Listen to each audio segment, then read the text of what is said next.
नहीं मैम, एक ही आईडी से ज्वाइन किया है। दो शो कर रहा था। चलिए आज हम लोग पढ़ेंगे रियलिस्टिक स्कूल।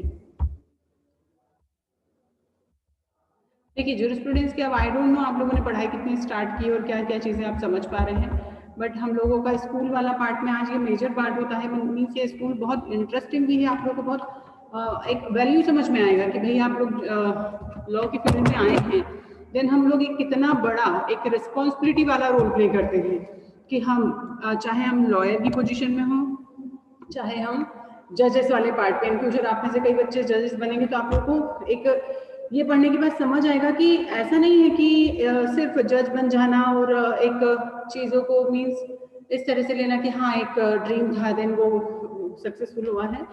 आप लोग सोसाइटी के लिए कितना करते हैं वो बहुत मैटर करता है, और मैटर इसलिए करता है क्योंकि ये पावर, ये अथॉरिटी वाला पावर कि आप किसी लॉ को उसका प्रॉपर डेफिनेशन सामने लेकर आते हैं, उसका पूरा इंटरप्रिटेशन सामने लेकर आते हैं। आज आप लोग भी पढ़ रहे हैं, आप लोगों को समझ रहा है कि जैसे हाँ होता है ना, हम लोग डिस्कस करते हैं सीपीसी टफ है, हम लोगों के लिए टफ हो सकती है, स्टूडेंट्स के लिए टफ हो सकती है। आप लोग जब उसे पढ़ते हैं, समझते हैं, उससे रिलेटेड एग्जाम आप देंगे, आपके पास डिग्री आ जाएगा, देन उस कंडीशन के बाद जब आप उस पोजीशन पे जाएंगे तो क्या आपके लिए सीपीसी टफ रहेगा? डेफिनेटली नहीं, आपका वो काम रहेगा। और उस काम के साथ ये एक मेंटालिटी हो ही जाती है जजेस की या एडवोकेट्स की कि ये हमारी जिम्मेदारी है कि हम लोगों को भी समझाएं कि लॉ क्या है ना, और ये किस तरह से काम करता है। मीन्स क्यों ऐसा हुआ है कि भाई लॉ अपने आप में एक अलग है, इंजीनियरिंग वाला पार्ट अलग है, डॉक्टरी का अलग है, देन इसी तरह एडवोकेट्स वाली फील्ड अलग है ना। तो यहाँ स्पेशली कुछ है, और वो स्पेशल ये है कि जब लॉ बनाया जाता है देन सभी से उम्मीद की जाती है, सभी से एक्सपेक्ट किया जाता है कि उस लॉ को माना जाए, उससे फॉलो किया जाए। बट अगर कोई नहीं करेगा देन क्या, तो नहीं करेगा तब क्या होगा? पहले तो हम ये मान लेते थे कि सोवरेन अथॉरिटी और राजा इन लोगों के पास अथॉरिटी होती थी पनिशमेंट देने की। आज की डेट में वो अथॉरिटी किसके पास है? डेफिनेटली जजेस के पास है ना। जजेस के पास है। जज को इवन फैक्ट्स के अकॉर्डिंग और उस मामले के हिसाब से, आप विधि को नहीं बदलते हैं पर उस जो फैक्ट्स हैं, वो जो तथ्य हैं उस किसी भी केस से जुड़े हुए, उसके हिसाब से जब जजेस अपने व्यूज देते हैं या अपना ओपिनियन देते हैं, अपने जजमेंट्स देते हैं, वो बहुत मैटर करते हैं। जैसे कि आप खुद जानते हैं कितने ही हमारे जजेस हैं जिनके पीएन भगवती से लेकर आज की डेट तक भी इतने सारे जजेस हैं जिनके की कोटेशन एज इट इज आप लोग आपके सिलेबस में पढ़ते हैं, है ना। क्यों? क्योंकि उन्होंने अगर कुछ कहा है तो वो चीजें, जैसे कि 497 सेक्शन जब रिपील हुआ था उस टाइम पर जो 5 जजेस का जो बेंच था और उस बेंच में जो एक फीमेल जज थी, उनके जो कमेंट्स आए थे वुमेन इक्वालिटी से रिलेटेड या हमारी फ्रीडम से रिलेटेड, वो स्पेसिफिक काफी उस चीज को हाईलाइट किया गया था। क्यों? क्योंकि वो आज के सिनेरियो के हिसाब से जो उन्होंने उनके कमेंट्स दिए वो जरूरी भी थे और सही भी थे, सटीक भी थे। और उसी की बात मतलब कि आप देखिए कि जजेस को कितना राइट है। हम ऐसा बोलते हैं कि लॉ मेकर कौन है हमारे लिए? भाई हम लोग जो सिंपली पढ़ते हैं, देखते हैं, लिखते हैं, कौन है हमारे लिए लॉ मेकर्स? सिर्फ और सिर्फ हम ये मानकर चलते हैं लेजिस्लेटिव वाला पार्ट। बट अगर हम उसको डीप में जाकर स्टडी करें या देखें तो सारा का सारा किसके हाथ में है? जजेस के हाथ में है। मीन्स जैसे कि हम लोगों ने कह दिया कि अगर कोई चीज स्पेसिफिक, अगर कोई चीज अनकॉन्स्टिट्यूशनल है, आज की डेट की अगर मैं बात करूं स्कूल्स के अलावा भी, तो आज की डेट में भी उसे अनकॉन्स्टिट्यूशनल डिक्लेयर कौन करेगा? लेजिस्लेटिव को अगर पता होता कि अनकॉन्स्टिट्यूशनल है तो वो उस चीज को बनाता ही नहीं, है ना। हमारी विधायिका ऐसे कोई नियम नहीं बनाती जो कि असंवैधानिक है, बट अगर वो असंवैधानिक है तो उसे डिक्लेयर करने का और उसे इलीगल डिक्लेयर करने का राइट किसके पास है? जजेस के पास है। मीन्स यहाँ पर सिंपली आप देखें तो रियलिस्टिक स्कूल जो ये है, रियलिस्ट का मतलब क्या होता है? यथार्थवादिता। और ये सबसे बड़ा यथार्थ मतलब सच। आज की डेट में जो सबसे बड़ा सच है वो यही है कि अगर हम बोले जैसे कि मान लीजिए कि किसी ने किसी का मर्डर किया है ना। अब अगर किसी ने किसी का मर्डर किया है तो रेयरेस्ट ऑफ द रेयर वाला कॉन्सेप्ट आप लोगों ने पढ़ा ही है। उसमें और एक सिंपल में डिफरेंस करने का पार्ट किसका है? जजेस का और लॉयर्स का। कौन के बीच का डिस्प्यूट से किसके बीच का है? मींस इस ओपिनियन को या इस हाइपोथेसिस को रियल में कन्वर्ट करने का जो पार्ट है वो किसका है? रेयरेस्ट ऑफ रेयर मान लेना अभी ये पर्सन टू पर्सन डिपेंड करता है। तो यहाँ पर अगर उस तरह से शो किया जाए लॉयर्स के थ्रू कि ये रेयरेस्ट ऑफ द रेयर है, देन फिर जज पर वो चीज आ जाती है कि वो उसे किस तरह से लेना है ना। तो यहाँ पर judgements of the law are affected by a lot of human emotions. अब जैसे मैंने कहा कि कई बार मेल फीमेल के इमोशंस डिफरेंट होते हैं, फीमेल मेल सोचने का नजरिया, सोसाइटी की प्रॉब्लम्स, हम लोग जब बात करते हैं तो यहाँ बहुत सिंपल सी ये चीज है, बहुत नेचुरल सा थॉट है कि यहाँ पर कई बार चीजें इमोशन से जुड़ी होती हैं, है ना। तो यहाँ जब लॉ की हम बात करते हैं तो उसको किस तरह से कंसीडर किया जाए, उसे किस तरह से उसका इंटरप्रिटेशन किया जाए और उसे किस तरह से लिया जाए। जो चीज हमारे यहाँ लॉ हुआ करती है और सडन अब जब उसे रिपील करते हैं मीन्स खत्म, वो चीज है ही नहीं, अब वो चीज एग्जिस्ट ही नहीं करती है। देन ये राइट किसको है? डेफिनेटली हमारे यहाँ हमारे पार्लियामेंट को है और हमारे जजेस को है। तो यहाँ पर ये जो चीजें हैं, ये जो रियलिस्टिक स्कूल आपका है, देखिए सीक्वेंस में अगर चलेंगे तो बहुत अच्छे से समझ में आएगा। पहले हमने पढ़ा प्राकृतिक विधि या प्राकृतिक शाखा हमारे स्कूल्स की ज्यूरिस्प्रूडेंस की, क्योंकि हम लोग ज्यूरिस्प्रूडेंस में किस चीज की बात करते हैं? नॉलेज ऑफ लॉ, लॉ क्या है, कहाँ से आया, मतलब पूरा विधि का ज्ञान, हम उसके बारे में बात करते हैं। सबसे पहले हमने बात की प्राकृतिक विधि के बारे में, मतलब अलग अलग विचारधाराएं कि विधि एग्जैक्टली है क्या। तो यहाँ पर हमने सबसे पहले समझा कि भाई प्राकृतिक विधि से विधि सीधे से कोरिलेट करती है। ऑलरेडी हमारे पास तो लॉ है, बस उसी को हमने और मॉडिफाई कर लिया, हमारे हिसाब से हमने बना लिया। Moral values, ethics, emotions, culture, religious, सारे पार्ट्स को हमने उसमें डाल दिया। डिवाइन लॉ को हमने उसमें ऐड कर लिया। देन हमने डिस्कस किया एनालिटिकल स्कूल, जिसमें कि हमने मान लिया कि भाई सोवरेन अथॉरिटी मस्ट है, उसके एब्सेंस में कोई भी लॉ एग्जिस्ट नहीं कर सकता। मींस अगर किसी देश में कोई संप्रभु शक्ति नहीं है तो उसके द्वारा बनाई गई विधि नहीं है। क्यों? क्योंकि उसे मानने वाले कोई नहीं है ना। मानेगा कौन? जब उसके पीछे कोई शक्ति हो, कोई पावर हो। अगर वो पावर नहीं है, कोई शक्ति नहीं है, तो हम क्यों मानेंगे, है ना। मैंने कई बार एग्जांपल दिया कि हम लोग कहाँ सिग्नल को अगर हम क्रॉस करने वाले होते और अगर हम देख लेते कि वहां कोई पुलिस वाला है तो हम एक बार सोचेंगे कि नहीं अभी नहीं करें, ठीक है ग्रीन हो जाने दें। अगर हम देख लेते कि नहीं पुलिस वाला नहीं खड़ा है, कई बार होता है कि लोग ऑटोमेटिकली निकल जाते। क्यों? क्योंकि यहाँ पर जो फियर है, sometimes we follow the rules because of the fear of punishment, उस कारण भी हम लोग मानते हैं। तो इसी तरह जो इंपैरेटिव स्कूल था आपका, जो मीन्स एनालिटिकल जो स्कूल था, उसका जो इंपैरेटिव कॉन्सेप्ट था वो इसी पर बेस्ड था। फिर हमने पढ़ा हिस्टोरिकल स्कूल, जो कस्टम पर बेस्ड था कि हमारे जो पुराने ट्रेडिशन है, हमारे जो पुराने कस्टम्स है, वो कितना मैटर करते हैं, वो हमारे लिए कितने इंपॉर्टेंट होते हैं और वही आगे जाकर रूल में कन्वर्ट हो जाते हैं। देन हम लोगों ने स्टडी किया था सोशल स्कूल। सोशल स्कूल में रास्को पाउंड का सोशल इंजीनियरिंग का कॉन्सेप्ट हम लोगों ने पढ़ा था। जो लोग नए हैं, जिन लोगों ने पहले नहीं पढ़ा है, नोट डाउन कर लीजिए, और जिसको जो समझ नहीं आया बाद में उससे अलग से पढ़ लीजिएगा। फिर सोशल इंजीनियरिंग के बाद हम लोगों ने पढ़ा है, आज हम आए हैं हिस्टोरिकल स्कूल, रियलिस्टिक स्कूल पे। और रियलिस्टिक स्कूल जो सीधे से हमारे लॉ से रिलेटेड है, हमारे जजेस से रिलेटेड है, लॉयर से रिलेटेड है। क्यों? क्योंकि यहाँ पर ये पार्ट बहुत मैटर करता है कि इंटरप्रिटेशन कौन करता है। इंटरप्रिटेशन अगर सही किया गया है तो उसे मान लेना हमारे लिए बहुत महत्वपूर्ण है। विशाखा का केस आप सभी लोग जानते हैं। कितने सालों तक विशाखा के केस से हमारा काम चलता रहा कि भाई वर्किंग प्लेस पर अगर किसी के साथ कोई हरासमेंट होता है तो जो गाइडलाइन उस केस में दे दी गई थी एज इट इज एप्लीकेबल होती रही। कब तक? जब तक कि 2013 में हमारे पास उसके लिए नया एक्ट नहीं आ गया। मीन्स यहाँ जो जजेस जो डिसीजन देते हैं वो क्या होते हैं? एक तरह से विधि का ही काम करते हैं, है ना। तो यहाँ पर यथार्थवादी जो विचारधारा है, विधि की जो यथार्थवादी विचारधारा है, ये आई है अमेरिका से और इसका जो मेन फोकस है वो है आपके judgements. This school focus on the judgements of the authority, जजेस एंड देयर माइंडसेट। माइंडसेट जो वर्ड है, जैसे मैंने अभी एक एग्जांपल दिया था कि 497 जब रिपील किया गया उस टाइम पर जो फीमेल जज थी हमारी सुप्रीम कोर्ट की, उनके जो कमेंट्स थे वो क्यों मैटर करते हैं? क्योंकि आज की डेट में हमारी फ्रीडम के लिए उनका जो माइंड सेट भी कह सकते हैं हम, और एक व्यू ओपिनियन भी कह सकते हैं कि आज की डेट में हमारे लिए लिबर्टी का पार्ट कहाँ तक एक्सटेंड किया जाए, उस पर्टिकुलर पार्ट पर उन्होंने अपने कमेंट्स रखे।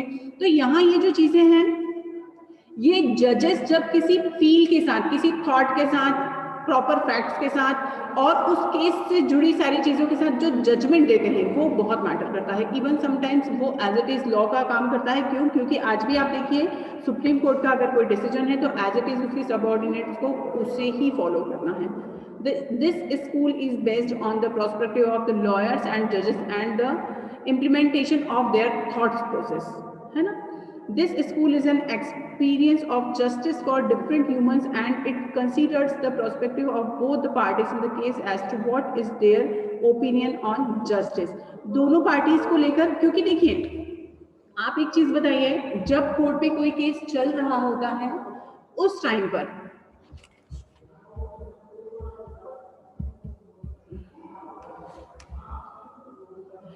टाइम पर मान लीजिए कि किसी की फाइनल हियरिंग है क्रिमिनल केस की, है ना? अब जो व्यक्ति कोर्ट में खड़ा है, व्यक्ति से मीन्स मेरा मतलब है यहाँ जो एक्यूज्ड है, जब वो कोर्ट में खड़ा होता है मजिस्ट्रेट के सामने, देन उसकी होप कौन सी है?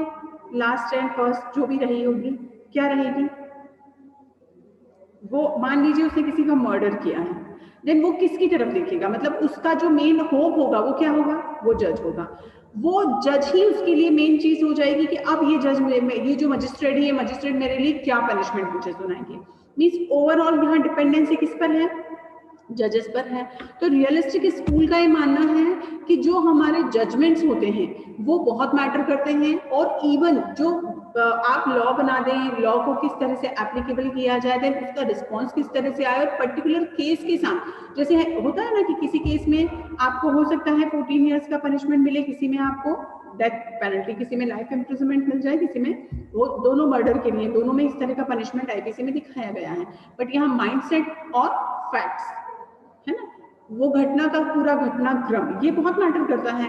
तो ये जो चीजें होती हैं, यथार्थवादी जो स्कूल है आपका, the realistic theory of law, ये इसी की देन है। और अमेरिका में इस चीज को बहुत ज्यादा हाईलाइट किया गया था कि जजेस जो जजमेंट देते हैं उनका बहुत ज्यादा मैटर करता है, कि जो कई बार क्वेश्चन अराइज होते हैं और इस तरह के, जैसे the doctrine of president was introduced in this school. अब प्रेसिडेंट्स क्या? जुडिशियल प्रेसिडेंट्स का मतलब होता है न्यायिक निर्णय। जैसे अभी मैंने एक एग्जांपल दिया कि विशाखा का केस, जब तक विशाखा से इस पर्टिकुलर मैटर 2013 में जब एक्ट आया, उसके पहले जब तक एक्ट नहीं था तब तक पर्टिकुलर किसी केस से रिलेटेड चीजों को ही हम उसी को गाइडलाइन को ही फॉलो कर रहे थे, है ना? तो यहाँ पर उन्होंने एक नया कॉन्सेप्ट दिया। ये कॉन्सेप्ट एप्लीकेबल होगा आपका सोर्स ऑफ लॉ पर भी, कि भाई सोर्स ऑफ लॉ की अगर हम बात करें तो सोर्स क्या क्या है। तो जैसे मैंने कहा कस्टम्स, अब कस्टम्स हैं अगर, तो और क्या है? Judicial precedents. क्यों? क्योंकि यहाँ पर जो हमारे निर्णय होते हैं, जो कोर्ट या जजमेंट दिए जाते हैं, ये अपने आप में एक तरह की डॉक्ट्रिन बोला जाता है इसे। तो ये अपने आप में एक इस तरह से काम करता है जैसे कि हायर, अब जैसे मैंने बोला कि सुप्रीम कोर्ट ने जो जजमेंट दिया वही आपको हाई कोर्ट को मानना है, उसी को आपके डिस्ट्रिक्ट को मानना है ना? तो एक सीक्वेंस है, और ये अपने आप में एक बहुत पावरफुल और स्ट्रॉन्ग पार्ट है लॉ का। मीन्स यहाँ पर विधि बनाए जाने की अगर हम बात करें, तो मैं अगर ये क्वेश्चन करूं कि क्या जजेस लॉ बनाते हैं, तो कोई आंसर कर पाएगा मुझे? आपको इस तरह का एक क्वेश्चन आएगा इसमें। ये जो थ्योरी है इसका क्वेश्चन यही बनता है कि क्या जजेस लॉ बनाते हैं या उसका इंटरप्रिटेशन करते हैं। ये आपको कई बार सुनने को मिलेगा, इवन एलएलएम में आपको सुनने को मिलेगा, एमफिल में आगे बहुत बार पढ़ने सुनने को मिलेगा। तो अगर मैं ये क्वेश्चन करती हूँ तो क्या कोई मुझे आंसर कर सकता है कि क्या जजेस लॉ बनाते हैं या उसका इंटरप्रिटेशन करते हैं? कौन कौन है भाई? अभी मुझे शक्ल दिख जाए। मैम लॉ बनाते हैं। सीपीसी में 1 मिनट है। हाँ प्रेक्षा बताओ मुझे। मैम लॉ बनाते हैं। लॉ बनाते हैं और इंटरप्रिटेशन? मैम इंटरप्रिटेशन भी करते हैं, बट जैसे कुछ कुछ चीजें होती हैं तो वो जजेस के जो जजमेंट होता है उसको एज इट इज लिया जाता है, तो वो एज अ लॉ वर्क करता है। यस, तो इसीलिए ये जो स्कूल है, इस स्कूल का जो मेन फेवरेबल पार्ट यही है कि अगर हम बात करें कि भाई लॉ कहाँ से आया, कैसे आया, तो उनका ही मानना है कि जो जजेस वाला पार्ट है, जो जुडिशियल प्रेसिडेंट्स वाला पार्ट है, ये वो पार्ट है जो कि अपने आप में बहुत स्ट्रांग है और जजेस के लिए बहुत बड़ी चीज है कि वो इस मीन्स लॉ के लिए अगर हम बात करें तो लॉ बनाए जाने का जो काम होता है वो किसका होता है? बेसिकली अगर वो चाहे आप कोई भी बनाए, बट एट द एंड किसके हाथ में आते हैं? जजेस के पास आती हैं चीजें, चाहे वो इंटरप्रिटेशन के लिए हो, चाहे वो जजमेंट के लिए हो, चाहे वो जस्टिस के लिए हो। इसके कुछ बेसिक ज्यूरिस्ट हैं, उनका नाम आप लोग नोट डाउन कर लेना, और प्रवीण इसका हिंदी में जो भी मैटर मुझे मिलेगा मैं आपको दे दूंगी, आप समझिए, अगर कुछ समझ नहीं आता तो मुझसे पूछिए, है ना। देखिए इसमें main specific Gray, Holmes, Jeremy Frank, और ये कुछ स्पेसिफिक हैं जिन लोगों ने अपना व्यूज रखा है इस पर्टिकुलर थ्योरी को लेकर कि अमेरिकन रियलिज्म इसे नाम दिया गया है, यथार्थवादी सिद्धांत। और यथार्थवादी सिद्धांत मीन्स कि यथार्थ मतलब अभी तक हमने जैसे पढ़ा कि भाई सोशल वाला जो पार्ट था हमारा, सामाजिक सिद्धांत जो हमारा था वो हमारे लिए रियल था, रियल इन द सेंस कि वो हमारे एक हम बोल सकते हैं कि हाँ वो आज के दौर के हिसाब से, पुराने दौर के हिसाब से भी यथार्थ था कि आज की समाज की समस्याओं के हिसाब से विधि का होना चाहिए। पर फिर वही चीज आ जाती है कि सबसे बेसिक अगर कोई चीज है या सबसे ज्यादा रियल कुछ है तो हमारे सिंपली देखिए ना कि पार्लियामेंट ने अगर कोई रूल बना दिया है, जैसे यहाँ पर आप पढ़े, अगर आप लोग पढ़ पा रहे हैं तो देखिए कि यहाँ क्या हुआ कि अगर पार्लियामेंट में भी कोई रूल बनाया गया है देन उसका प्रॉपर इंटरप्रिटेशन, उसको कॉन्स्टिट्यूशनल या अनकॉन्स्टिट्यूशनल डिक्लेयर करने का जो राइट है वो किसके पास है, हमारे जुडिशरी के पास है ना। तो यहाँ पर जैसे उन्होंने कुछ रेफरेंस भी दिए हैं, John Gray and Oliver Wendell Holmes focused on the liberal ideology and they can be explained by the example of the Indian जजेस। Justice D.Y. Chandrachud, Justice Chandrachud gave the landmark judgment on the right to privacy, adulterated the famous Section 377 or the Noss Foundation case. According to them, any judgments are influenced by many factors, and it is the responsibility of a prudent and reasonable judgment of a liberal mindset to deliver a judgment in a way to instill the idea of liberalism in our society and stay unbiased from any sort of communalism and biasness, है ना। तो यहाँ पर देखिए कोई भी ऐसा major issue जब होता है देन क्यों उस पर बहुत डिस्कशन होता है, कई सारी चीजें डिस्कस की जाती है, देन फाइनलाइज करने का जो पार्ट आता है वो किसके पास आता है, डेफिनेटली जजेस के पास आता है। तो ये आइडियोलॉजी जो है, ये आइडियोलॉजी किस चीज को फेवर करती है, लिबर्टी ऑफ जजेस, क्योंकि यहाँ पर काम किसे करना है, जजेस को करना है। किस वे में कोई चीज जानी है या उसका सोसाइटी पर क्या इम्पैक्ट पड़ेगा, क्या उसे इजीली एक्सेप्ट कर लिया जाएगा, ये सारी चीजों को देखने का जो काम है वो जजेस का है। तो यहाँ पर उनके पार्ट पर जो लिबर्टी है वो बहुत ज्यादा मैटर करती है। अब जैसे यहाँ पर एक ये वाला जो पार्ट है बहुत अच्छा है, the question put by the Oliver Wendell Holmes was the why people understand law, why people understand the law, क्यों हम समझते हैं लॉ को। अगर ये सिर्फ किताबी चीजें होती तो क्या हम लोग समझ पाते हैं, बट हम प्रैक्टिकली उसको पूरा का पूरा उसका प्रोसीजर देखते हैं। They understand the law to discern between right and wrong, क्यों हम लोग उस चीज को समझते हैं कि गलत क्या है सही क्या है ना, उस सेंस को हम समझते हैं और उस सेंस के साथ हम चीजों को ऑप्ट करते हैं, क्या चीजें हमारे लिए गलत हैं, क्या चीजें हमारे लिए सही हैं। और क्या ऐसा तो नहीं है कि भाई कोई भी व्यक्ति ऐसा नहीं है जो गलत ना हो, जो कभी ये ना समझता हो कि उसने विधि को ब्रेक नहीं किया है, ना ही ऐसा हो सकता है कभी सारे लॉ परफेक्ट हैं और कोई एक्यूज मतलब क्राइम वाला पार्ट ही नहीं है किसी कंट्री में, ऐसा नहीं है। मीन्स यहाँ पर जो लॉ वाला पार्ट है या जो जजेस वाला पार्ट है वो हमेशा एप्लीकेबल होगा, है ना। क्योंकि जो व्यक्ति गलत है उसके लिए लॉजिक बहुत मैटर नहीं करता है। अब वो लॉजिक और वो फैक्ट्स, यहाँ उन चीजों को जज करने का काम, अगर किसी पर्सन ने कोई एक्ट किया है उस एक्ट को जज करने का काम कि क्या वो एक्ट सही है गलत है, उसके फैक्ट्स क्या हैं, उन सब का काम किसका है, हमारे जजेस का काम है। क्योंकि हर एक चीज में ये डिपेंड करता है कि कोर्ट का जजमेंट क्या होगा, है ना। फाइनली हम किस चीज को फोकस करते हैं, कोई मान लीजिए कि कोई नेशनल लेवल का इशू है और वो कोर्ट में वो केस चल रहा है, तो हम सबका फोकस क्या होगा, अरे यार जज पता नहीं क्या डिसीजन देगा, अरे पता नहीं क्या होगा इस केस में, अरे पता नहीं जजेस किस चीज पर डिसीजन देंगे, होता ही नहीं है। तो मीन्स फाइनलाइज कौन होने वाली की अथॉरिटी हमारे लिए कौन होगी, हमारे जजेस।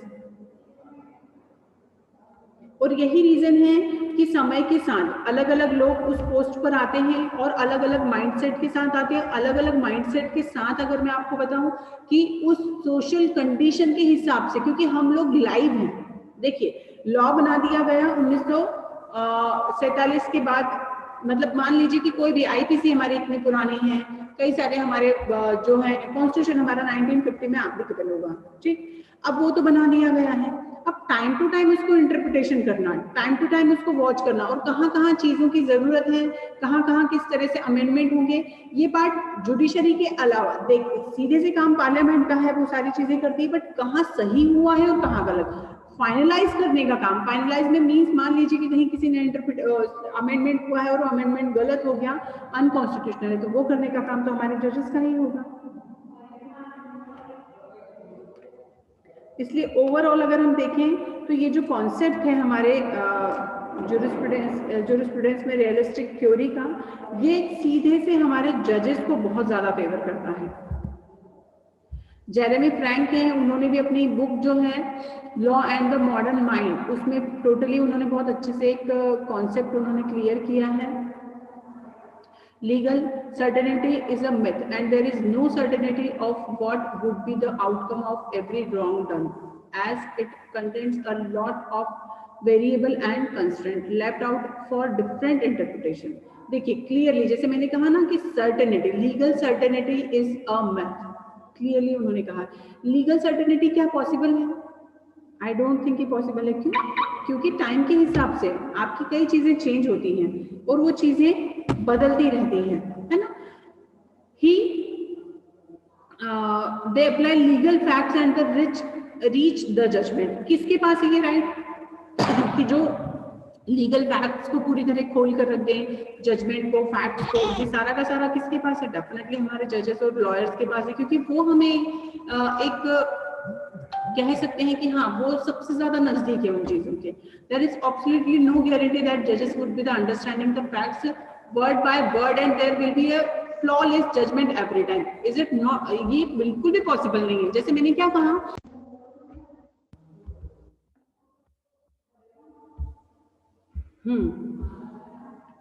तो कहाँ थे हम लोग?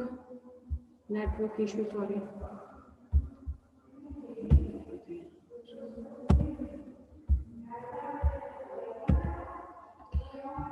जैसे जरूरी नहीं है कि हर कोई पर्सन एज इट इज उसी माइंडसेट के साथ चीजों को समझ ले, है ना। पर क्या होता है, करीब तक पहुंच पाने का काम सिर्फ उन्हीं लोगों का है जो लोग उसमें डीप स्टडी करते हैं। तो डेफिनेटली किसी केस से रिलेटेड जो फैक्ट्स हैं उनको वर्ड बाय वर्ड तो नहीं समझा जा सकता, बट फिर भी उसके नजदीक डेफिनेटली जाया जा सकता है। और इसमें मेन चीज, जैसे it is always the duty of lawyers and जजेस to follow the background of the law and the law is a constructive work in the hands of lawyer and जजेस and they shall do it independently and without any imposition. क्योंकि यहाँ पर जब कोई matter आता है, कोई भी इस तरह का कोई केस स्टडी आती है, देन डेफिनेटली यहाँ पर, क्योंकि हमारे सामने अगर कोई एक्ट नहीं हुआ है, देन हमें किस तरह से समझना है? जो प्लीडिंग हमारे पास है, जो फाइल हमारे सामने है वो, और जो विटनेस और पार्टीज हमारे सामने है वो, है ना। जजेस को तो उसी तरह से समझना है। देन उनका एग्जामिनेशन, जैसे सुबह के लेक्चर हम लोगों ने डिस्कस किया है कि एग्जामिनेशन वाला पार्ट, उनके एग्जामिनेशन से हम फैक्ट्स तक पहुंचने की कोशिश करेंगे। तो इसमें मेन रोल प्ले कौन करेगा? डेफिनेटली जजेस की। जजेस उस चीज को कितना समझ पाते हैं। लॉयर हर तरह से कोशिश करेगा कि वो अपने क्लाइंट्स को जिता दे, बट फिर भी यहाँ पर मेन चीज जो मैटर करेगी कि दोनों पक्षों को सुनने के बाद मेन डिसीजन क्या लिया जाता है। तो यहाँ पर एक तरह से इस रियलिस्टिक थ्योरी का जो मेन सेंस है वो ये है कि जजेस को थोड़ा लिबरल रखा जाना चाहिए। उन्हें फ्रीडम हो कि वो उस लॉ को, जो कि बेसिक लॉ है, उसके बैकग्राउंड के साथ उसे स्टडी करें और उसके साथ जजेस अपने जजमेंट दें। क्यों? क्योंकि यहाँ पर ये बहुत मैटर करता है कि सोसाइटी, लॉ और जजेस ये आपस में कहीं ना कहीं बहुत ज्यादा जुड़े हुए हैं। हमें जरूरत है इंटरप्रिटेशन सही चीजों का किया जाए, हमें जरूरत है कि लॉ को समझा जाए, और सबसे बड़ा पार्ट कि जो लॉ हमारे लिए बनाया गया है उसे जजमेंट जो हो, उस पर जो डिसीजन हो वो हमारे हिसाब से हो, हमारे हिसाब से इन द सेंस सही हो, सभी को न्याय मिल पाए। तो ये काम जो मेन रोल प्ले अगर इसमें कोई करता है तो डेफिनेटली वो जजेस करते हैं। तो रियलिस्टिक स्कूल जो है वो बेसिकली डिपेंड करता है, या बेसिकली सीधे से रिलेट करता है कि जजेस, लॉयर या इस फील्ड से जुड़े जो लोग होते हैं उनके पास लॉ मेकिंग के अलावा मीन्स जजेस के पास एक लॉ मेकिंग के अलावा एक पार्ट है आपका लॉ का इंटरप्रिटेशन करना। क्यों? क्योंकि यहाँ पर ये दोनों चीजें जजेस, अगर मैं बोल दूं कि क्या जजेस सिर्फ इंटरप्रिटेशन करते हैं तो नहीं, वो समटाइम्स लॉ भी बनाते हैं। लॉ बनाने के साथ लोगों को उसे फॉलो करना, ये भी उनके पीछे साथ अथॉरिटी है। और इवन उससे जुड़े जितने भी उनके सबऑर्डिनेट कोर्ट्स हैं वो भी डेफिनेटली इस चीज को प्रॉपरली मान कर चलते हैं और उसे फॉलो करते हैं। ठीक है, तो ये जो स्कूल वाला पार्ट है, ये स्कूल वाला पार्ट ऑलमोस्ट हमारा खत्म हो चुका है। तो अब आप लोगों को इसमें देखना है, आप लोग पढ़ेंगे और उसके बाद अगर आपको समझ नहीं आता है देन विल डिस्कस, क्योंकि अब जो आपका नेक्स्ट पार्ट है उसमें हम स्टेट से शुरू करेंगे और स्टेट क्या है, कैसे बना, देन प्रॉपर मतलब बहुत सी चीजें हैं। स्टेट हुआ आपका sovereign authority, law, justice, administrative वाला पार्ट, पोजीशन, राइट्स, बहुत सी चीजें हैं। तो थोड़ा सा सिंसियर हो जाइए और क्या क्या पढ़ना है, क्या नहीं पढ़ना है, क्या समझ आ रहा है, नहीं आ रहा है। प्रेक्षा, श्रद्धा, शांभवी, प्रवीण, आप लोग थोड़ा स्टडी स्टार्ट करिए और उसके बाद फिर आपको प्रॉब्लम समझ में आएंगे। जब एक बार हम पढ़ते हैं, जैसे आज हमने ये पढ़ा, घर जाकर सिर्फ घर जाकर इन द सेंस आप लोग घर पर ही हो,